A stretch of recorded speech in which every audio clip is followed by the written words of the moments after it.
And most women even aspire to be baby mamas simply because they know they will be taken care of.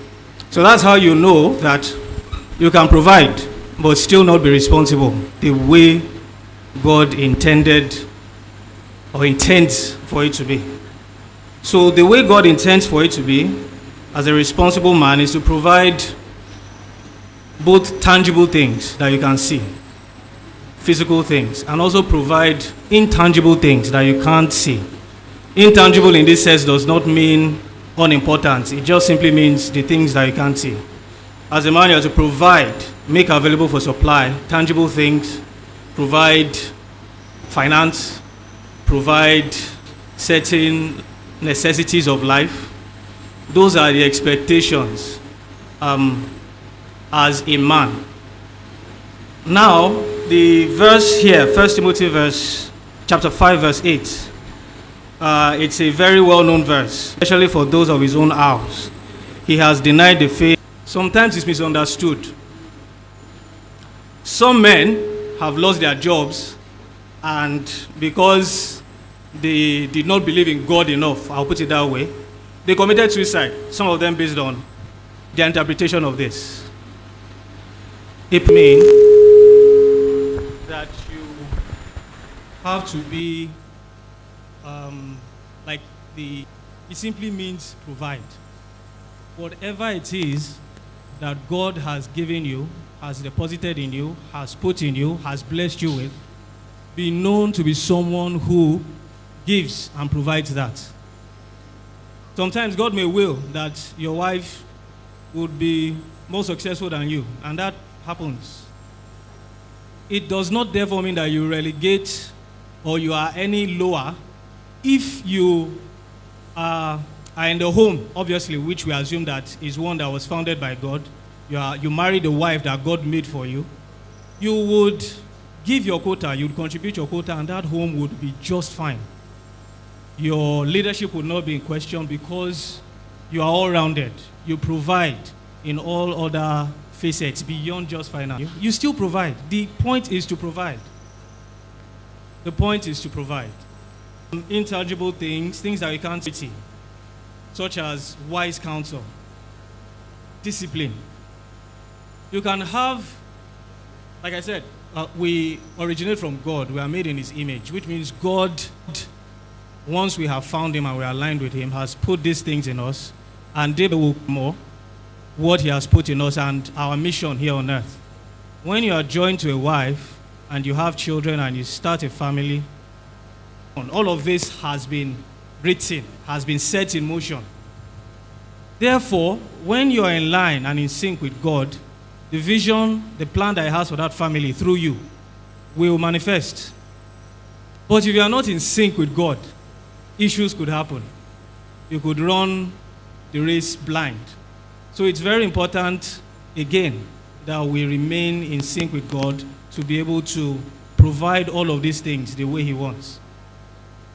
Eli, for example, is a prophet. He knows God, by all accounts. But his sons fell miserably because he failed to provide discipline. He could have provided some other things, but he failed to provide discipline. And his children fell on account of that.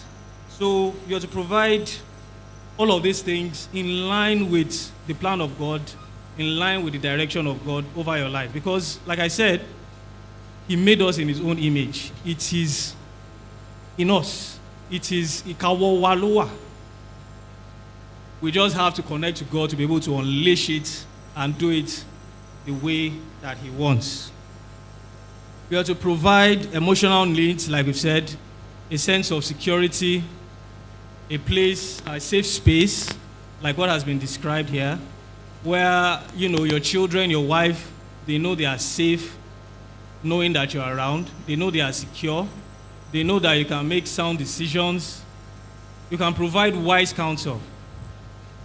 The wisest of men is foolish before God. But when, again, you are in sync with God, God can inspire you and grant you wisdom which you can use and which you can provide in leading your family earlier, which is where most of us seem to be fixated on. But, it goes beyond that. As men, we have stone.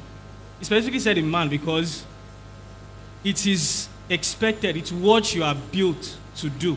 Your children expect you to provide, just as God provides for you.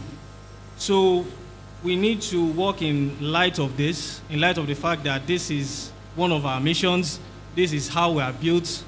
This is what we are made for. And most importantly, we need to understand that it's not something we can do on our own. If we resolve to do it on our own, there is a very high chance we'll get it wrong somewhere. Again, like our God, who is all-knowing, knows the end from the beginning, knows all the facets, we can get all of these facets right if we are in sync and keyed in a better church and a better community. Thank you. All our speakers. I believe, I don't know if any for us. As a man, to be a response, the emotional aspect is also on the part of, are you quick to forgive? Do you always wait for the woman to say sorry? Or you are the type that believe that it's the younger one that should tell the elder sorry? So because you senior the wife, or because you senior the children, even when you are wrong, you won't tell them sorry. Because the truth is, the children emulates what is done at home.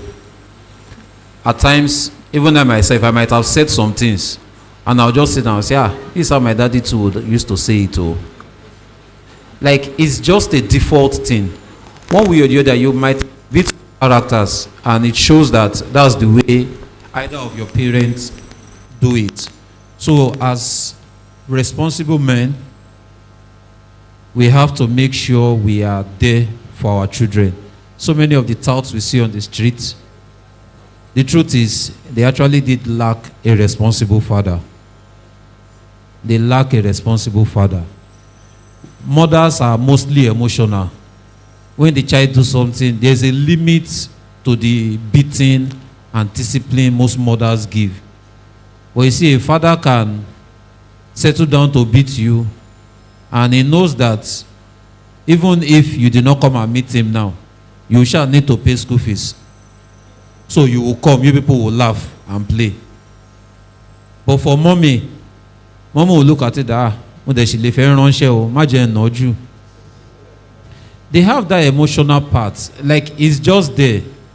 No matter how you say a woman is wicked, the woman cannot be as wicked as when a man wants to discipline his or her child.